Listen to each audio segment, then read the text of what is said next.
First of all thank you so much Ayush time निकालने के लिए। अब अपना पूरा प्रोसेस बताओ, कब स्टार्ट किया एंड क्या क्या रहा पूरा प्रोसेस अभी तक का। All right, so hi. So firstly, I'm Ayush, and currently I'm a final year student at Delhi University, and I appeared for CFA Level 1 in my second last semester, and I'm currently in my final semester. So I think Which my ba- journey, what are you doing for bachelor's? I'm doing Bachelor in Management Studies, BMS, BMS. which college? It's Keshav Mahavidyalaya. Asia came. ठीक है. And okay, when did you start your preparation? You gave the November CFA level 1, and when did you start your preparation? So I decided that I'll appear for CFA Level 1 in January 2023. And then I firstly applied for scholarship in January 2023. And regardless of whether I get it or not, I was like decisive enough that I will be appearing for CFA Level 1. So I received scholarship in the month of March. And Let's talk about scholarship. How hard was it to apply for scholarship? What was the process? so I think the process is quite simple that you basically have to answer a few questions like what's your income, family income, and what are the assets that your family has. And then there's one essay. There was one essay because I think the criteria has changed now. There's like two Now there are essays two now. essays, yes. Yeah. So during that time, there was one, and I think it was quite hard to get because in my college I knew like a lot of people who were applying at that time, and in my whole college I think I was the only one who got it. Oh, Like guys. the ones I know of.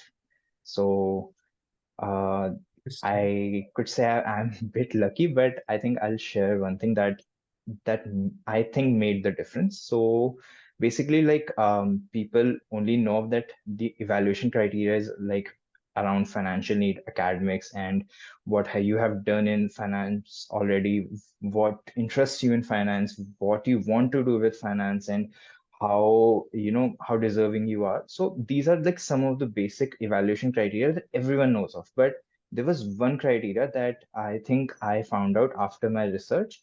It was that how you are also going to give back to the Society. local community and society. So I think that was one thing that I feel was the difference between many of the essays that I have read. So basically, I what I mentioned was that I am currently volunteering as a teacher for the unprivileged students, and then I mentioned that with CFA, I think I can even do that on a much larger scale and on something that I'll gain from CFA. I'll also give back to You did society not in that. only talk about that you have finance experience, you also talked about how you will give back to the society. Did Finlatter help you with this entire process? Yes, yes. Yeah, I was about to mention that only. Finland, Finland was quite helpful because I think you proofread my essay like I remember. around 2, 3 times, and you made many changes, and you also helped me to keep it in the word limit. So I think that was very much helpful to me, and I think Uh, who- and yeah, tell me.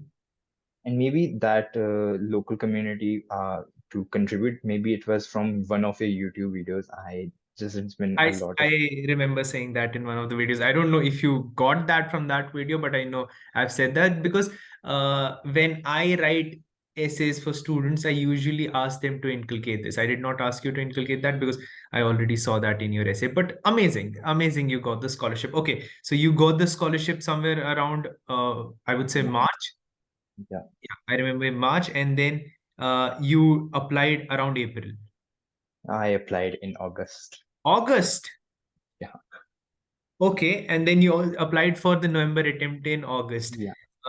A bit about your preparation. Also, I would want the people to know that your preparation was not up to the mark. So we are being very transparent in this conversation. Your preparation was not up to the mark. So I want you to tell that where did you feel like you were lagging behind? That is the reason why I brought you here, because you're one of those people who did not have a complete preparation, but still ended up having the nerve to go for the exam and clearing the exam. So I know a lot of people, and we were discussing this also, who were way much more ready for the exam and did not end up clearing the exam because they had the nerves spiked up or something. One thing or the other happened on the exam day. So I want you to talk about this entire experience.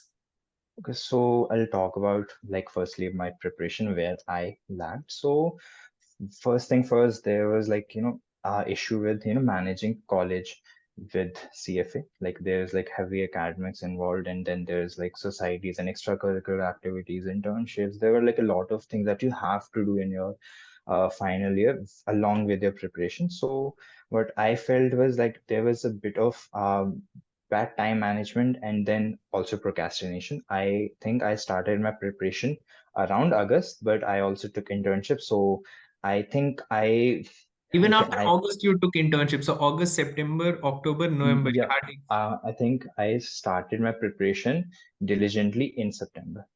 September, October, November. You just had 3 months to study. Yeah, So that is just one first problem would be that you did not have enough time to study. Next, yeah.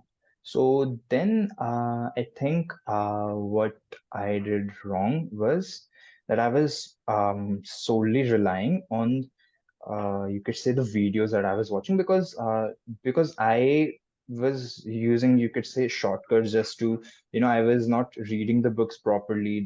That's why my you could say concepts were lagging behind when I started giving mocks. And just after it, I started studying from books more diligently and focus less on videos because videos are helpful. I did all the videos, then I started studying, so it was helpful. Like videos are extremely helpful, but they are not like enough just for your preparation. videos are just for the first part where you understand the concept. After that, you have to register that concept in your mind. For that, you have to go through the books by yourself. You can't bypass that step.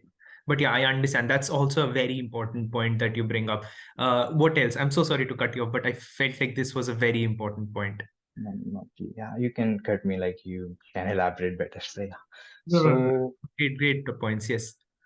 yeah, and then what one of the best thing that I think I did was I made great notes like during classes. That's the And only one thing I ask students to do that single-handedly can increase their pass percentage. Amazing, amazing, very good. like I was like making notes of like every small point that I felt could be important for exam. Like although my notes were like quite big, I made around like I made two registers Two in just registers full of notes. yeah.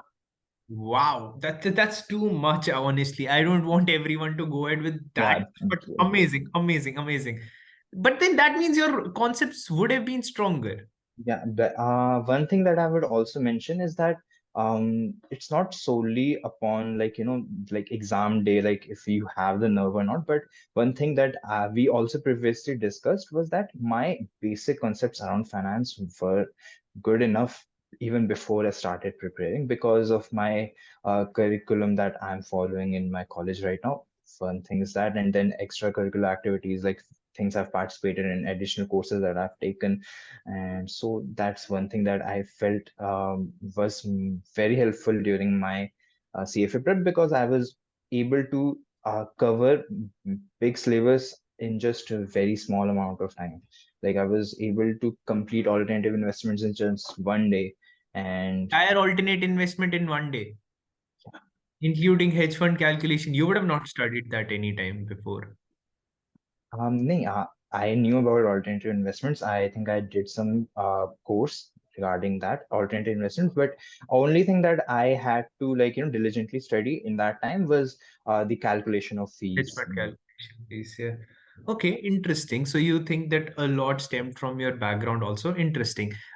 So two problems we figured out. Any other problem that you feel like, okay, this was where you were lagging? We'll also talk about Um, the good things. I first want to know the problems. the problems that just let me think of a while. Yeah, yeah. Think about it. We'll crop this part out then. Okay, so yeah, so one thing that I feel was lagging was the practice. practice of questions, and which is like I had to complete all the portal questions, but I did not have the time to complete it. And being very honest, I think I did only half of the portal questions. But one thing that I believe made the difference was that I prioritized the questions that I should be doing. Like I think I almost completed all of the questions of FSA, and I prioritized you could say the fixed income part, which I found a bit difficult. So the topics that I found difficult, I prioritize them. So I think much of the practice I did was of the difficult subjects such as FSA and fixed income. So I think even though my questions were not complete of the portal, but I think I did a major chunk of the important questions. So that's what I feel I did right. But anyways, I will recommend that after appearing for exams that you should complete all of the questions from portal, not just once but twice. No, I understand. Okay, let's talk about the good things that you did. First thing I can tell you, the best thing that you did was make notes. Second thing was you gave all the mocks. Every mock that I sent you, I guess four mocks, and then all the port. I don't know about the portal mocks, but you did give the portal mocks also, right? So you did give all the six mocks. So that was a good thing. Other than that, any other good thing that you feel like you did? Like fun thing that I would also like to elaborate around mocks is that like there was like there was a bit of slight possibility that I might have to postpone my exam because it was not up to the mark. I wouldn't just go out there and just give without full preparation. So what I made use of mocks was that I think it was weekly, right? So I used to study every week, and then from mocks, I used to analyze where I'm lagging behind and where I should be focusing on. And that's one thing that I think mocks helped me a lot. Like I would wait every week just to give mocks because I knew that this is the part where I can make the difference. Mocks can just, help me study more efficiently. That's all I knew about mocks. And your mocks were very helpful. And the classes that you took after mocks that to discuss important questions, I think those questions were actually very important. अरे Yeah. Thanks यार ये सुन के बहुत अच्छा लगा। हाँ, तो मैं आपसे जानना चाहूंगा, ये हर एक स्टूडेंट का अलग अलग एक्सपीरियंस रहता है, बट जो क्वेश्चन आप श्वेजर पे देखते थे, क्या आपको एग्जाम में भी वैसे ही क्वेश्चंस लगे या डिफिकल्ट लेवल पे लगे, इजियर लेवल पे लगे, और जो मॉक्स देते थे उससे डिफिकल्ट इजी, मतलब एक आपके पर्सपेक्टिव से कैसा लगा आपको? तो from my perspective I will say कि ज्यादा क्वेश्चंस जो फ्रेम थे वो कहीं ना कहीं जो पोर्टल पे मैंने क्वेश्चंस करे थे वैसे फ्रेम थे।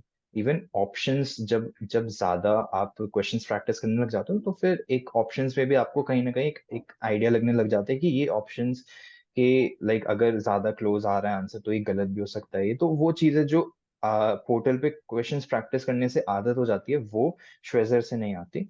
श्वेजर के आयल से कि इतना ज्यादा डिफिकल्ट मेरे को नहीं लगता था। शायद मेरे को सीएफए के पोर्टल के ज्यादा क्वेश्चंस अच्छे लगते थे। आई थिंक वो ज्यादा एग्जाम पर्सपेक्टिव से बेटर है। एंड देन आई से कि थोड़ा से ट्रिकी क्वेश्चंस आए थे जो कि मैंने मे बी एग्जाम के डे पे?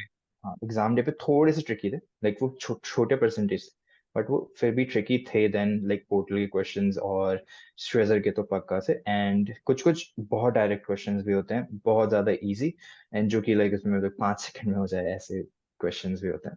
अब मेरा सबसे इम्पोर्टेंट क्वेश्चन था कि एग्जाम डे पे क्या स्ट्रैटेजी रही थी, और ऐसे कितने क्वेश्चन से, ये यूजुअली मेरे को ही लगता है या बाकी स्टूडेंट्स को भी लगता है, मैं ये भी जानना चाहता हूँ बहुत सारे स्टूडेंट्स से कि, मतलब मेरे स्टूडेंट्स मुझे बताते हैं, आई डोंट नो आपके साथ ऐसा हुआ है या नहीं हुआ, कि जब आप एग्जाम दे रहे हो आपको दिख रहा है कि इन लोगों ने ट्रिक कहाँ किया है, स्टूडेंट्स को वो दिखा क्या आपको?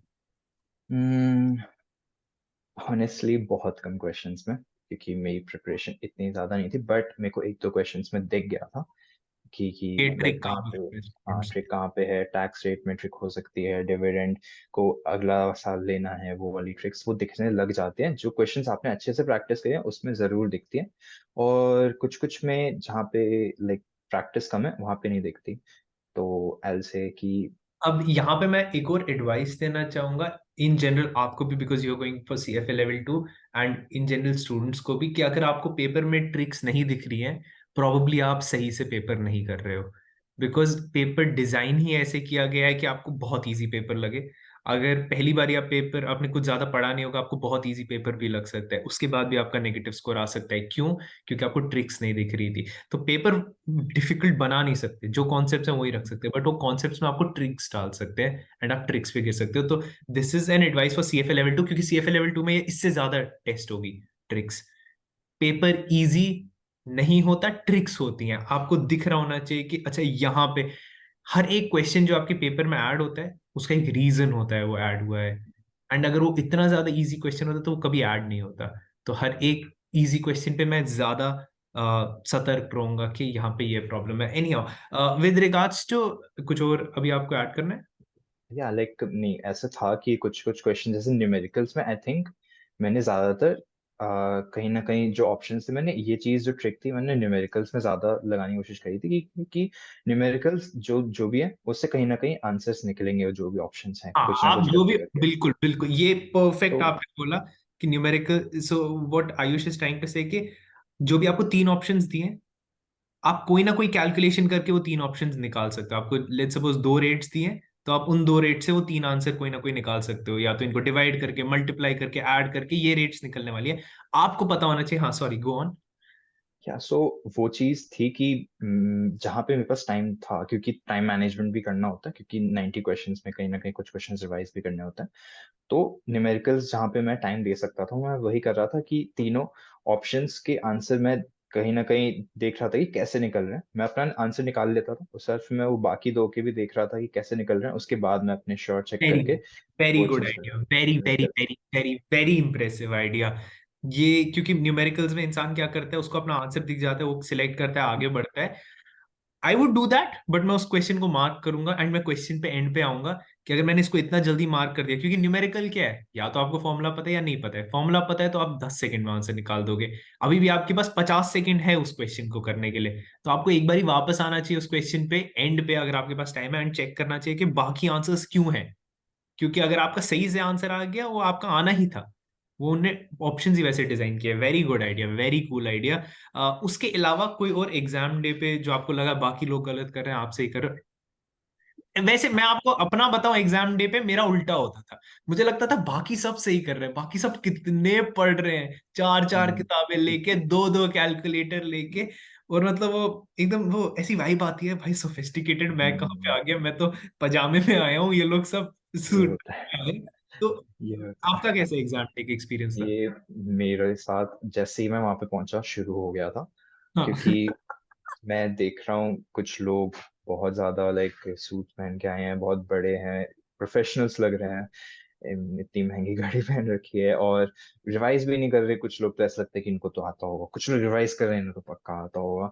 और फिर कुछ लोग एक दूसरे को जानते हैं तो वो डिस्कस करने लग जाते हैं अपने मॉक्स के स्कोर, अगर वो आपसे ज्यादा है तो फिर। तो मैंने क्या किया था, मैंने एक चीज देखी, जैसे ही लोगों ने डिस्कस करना स्टार्ट किया तो मैं साइड में गया दूर, जब तक गेट नहीं खुल रहा मैंने हेडफोन्स निकाले और मैंने थोड़े से जो गाने जो कि आई फील जो मेरे को मोटिवेट कर सकते थे मैंने वो चलाए। और जो मेरे को अगर लगा कि मैं कुछ रिवाइज करना है भूल जाऊँ वो करा। उसके बाद मैंने किसी से कुछ इंटरेक्ट नहीं करा, बिल्कुल नहीं करा। बहुत अच्छा, मैंने बहुत अच्छी चीज की in fact. This is the best thing that you can do after the exam. Before the exam उससे ज्यादा हालत खराब होती थी मेरी। मैं मतलब आई डोंट नो आप लोगों के सेंटर में भी वैसा हुआ कि नहीं हुआ, बट एक अलग रूम में बिठाते हैं जहाँ सारे स्टूडेंट्स बैठे हम्म, होते हैं, वहां रजिस्ट्रेशन रजिस्ट्रेशन टाइप चल रहा होता है। वो तो बहुत डरावना हाल था मेरा, क्योंकि मैं तो एकदम ऐसे आया था कि घर के इन्हीं कपड़ों में आया था, घर के पजामे में आया था, एंड मैं देख रहा हूँ सब लोग इतना प्रिपेयर्ड, इतना पढ़ रहे हैं। मेरी वहां पे हालत खराब हुई थी पहली बार।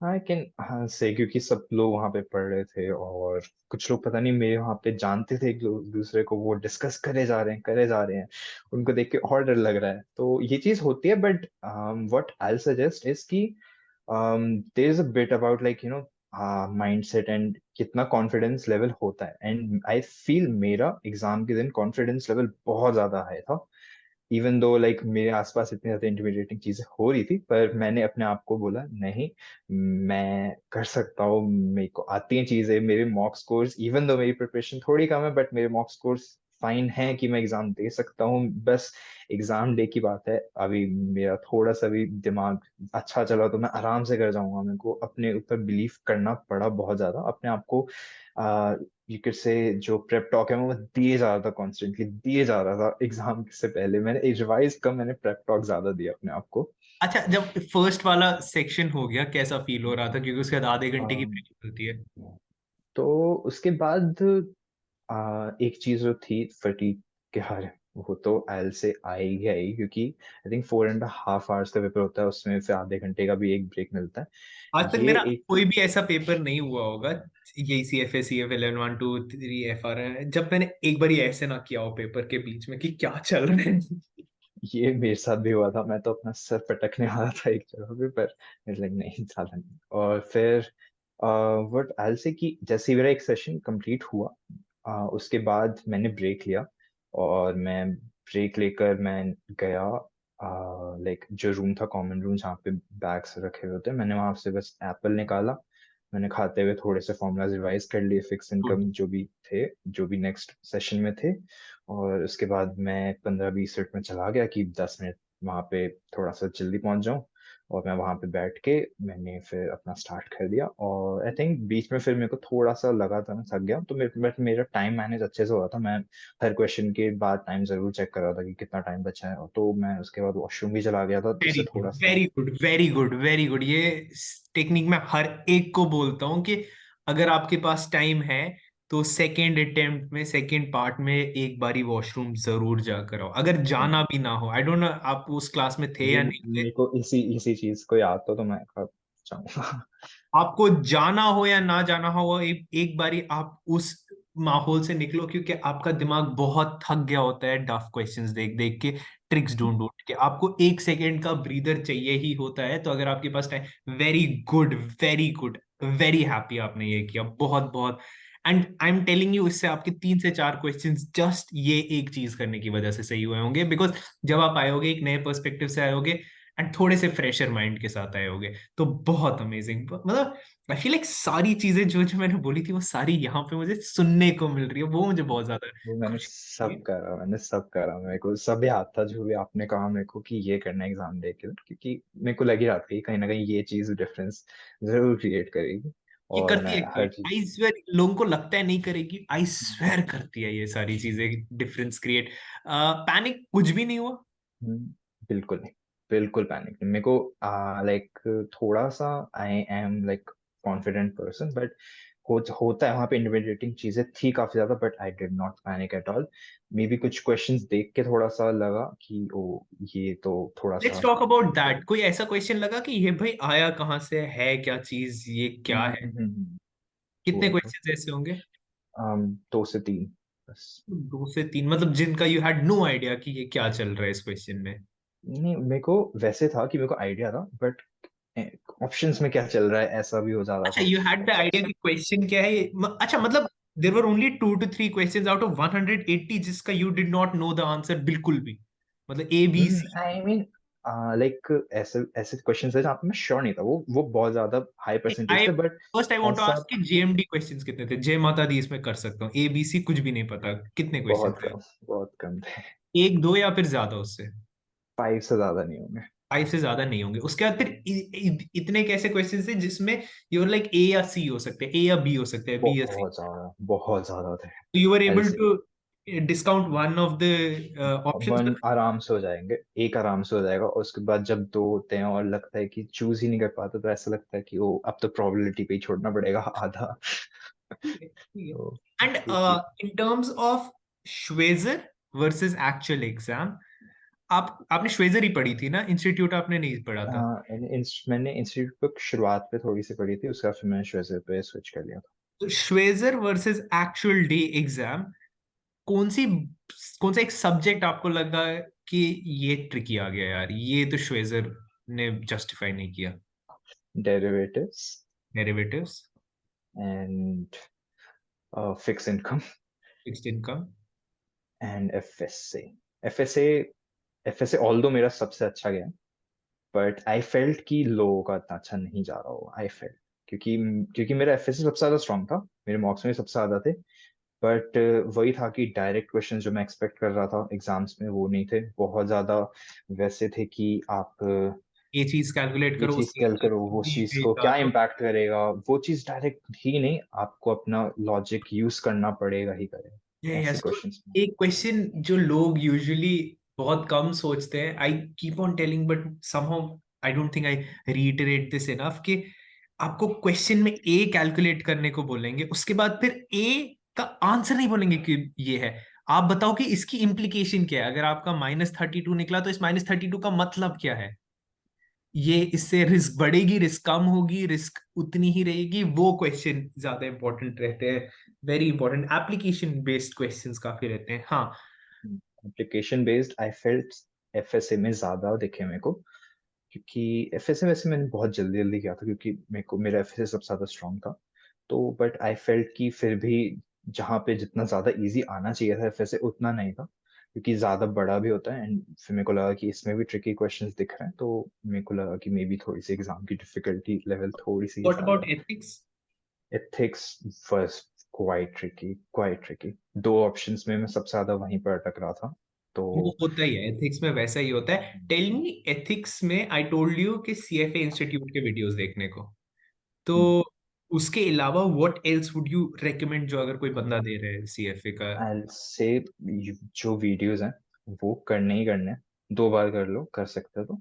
और उसके बाद प्रैक्टिस करनी है, बट एक चीज जो कि आई थिंक जो कि थोड़ा सा मिस आउट हो जाती है, क्योंकि वो वीडियोस पे उतना ज्यादा उस चीज पे एम्फेसाइज नहीं करते, वो ये है कि बुक्स में जो चीजें लिखी हुई हैं कि कंपनीज को क्या क्या करना चाहिए, उन सारे जो स्टैंडर्ड्स हैं उनको इम्प्लीमेंट करने के लिए, वो भी इम्पोर्टेंट है exam perspective. Okay, so you saying जो इंस्टीट्यूट मटेरियल में लिखा है कि कंपनीज को क्या क्या करना चाहिए, वो वो इम्पोर्टेंट है एग्जाम पर्सपेक्टिव से। ठीक है, तो this is really important. Even I will ethics work on it. Ethics में आई थिंक वो थोड़ा सा एम्फेसाइज या फिर ट्रिक करते जा रहे हैं ज्यादा हर साल। एथिक्स में तो दे ये कैन एक चीज वेरी है। इजीली ट्रेन, बिकॉज हम लोग को उनकी साइकी में घुसना है, हम लोग तो अपने दिमाग में ही घुसे होते हैं, तो ethics is the easiest place to trick anyone.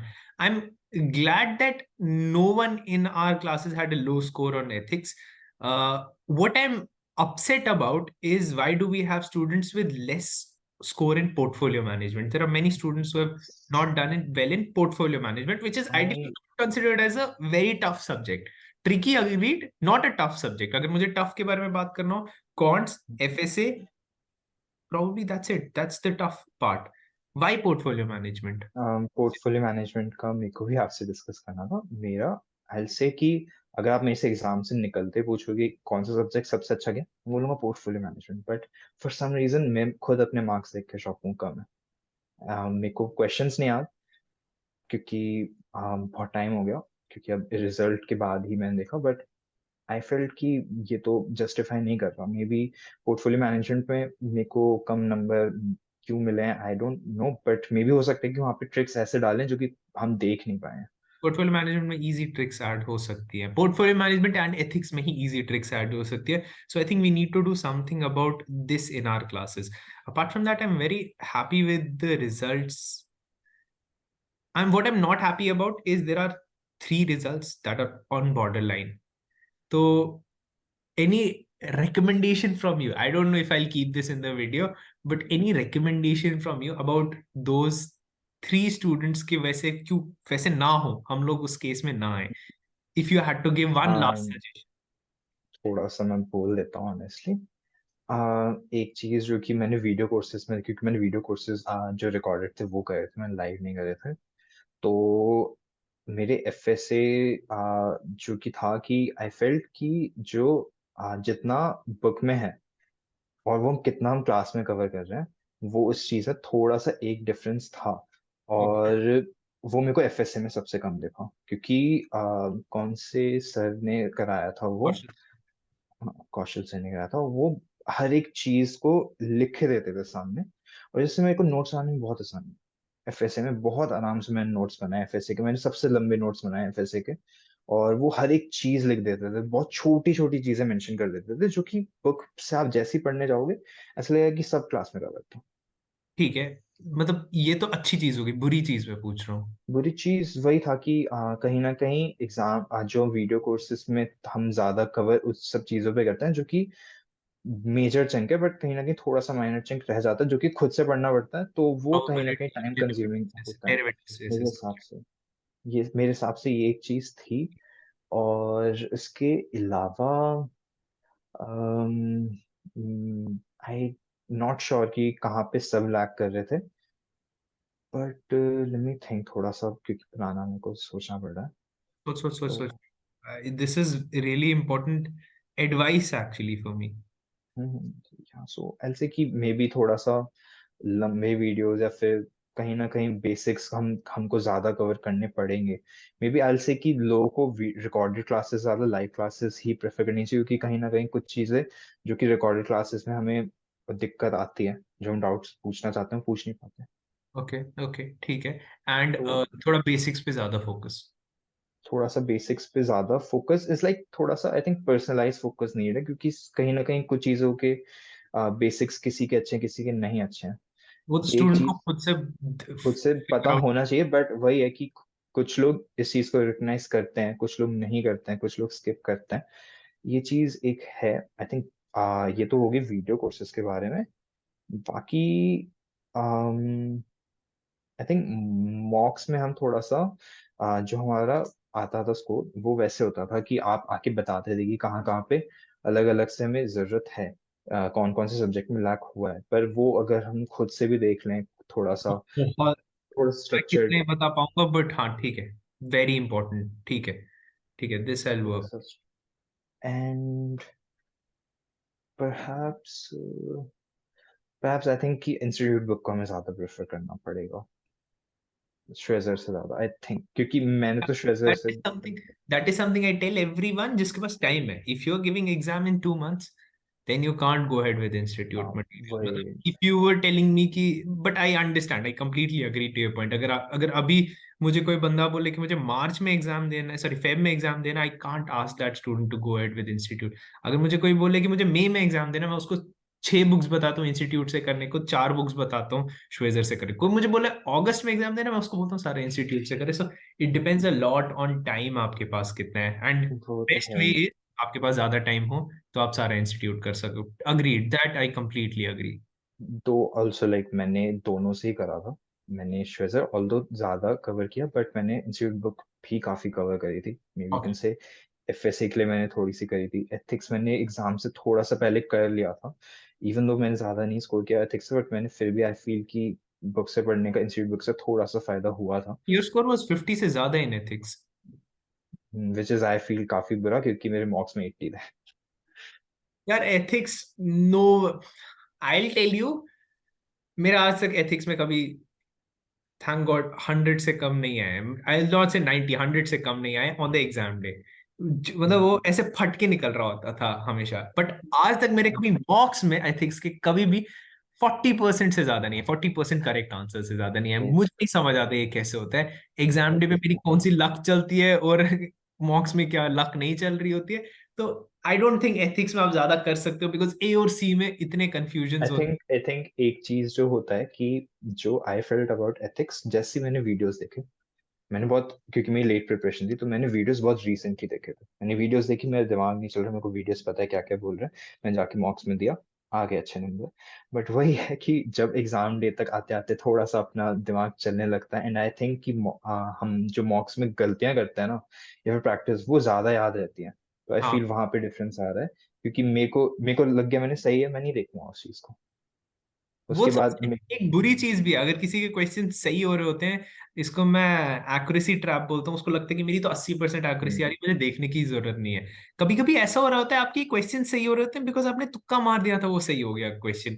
तो जब आप क्वेश्चंस प्रैक्टिस कर रहे हो, एक उससे ज्यादा अच्छी टेक्निक रहेगी कि आप ये भी लिख लो कि कितने कॉन्फिडेंट हो गए आंसर में, ताकि आप उसको एक बार ही रजिस्टर कर पाओ. But it is very difficult एक इस छोटे वीडियो में वो पूरा कॉन्सेप्ट समझाना. But thank you so much for taking all the time भाई.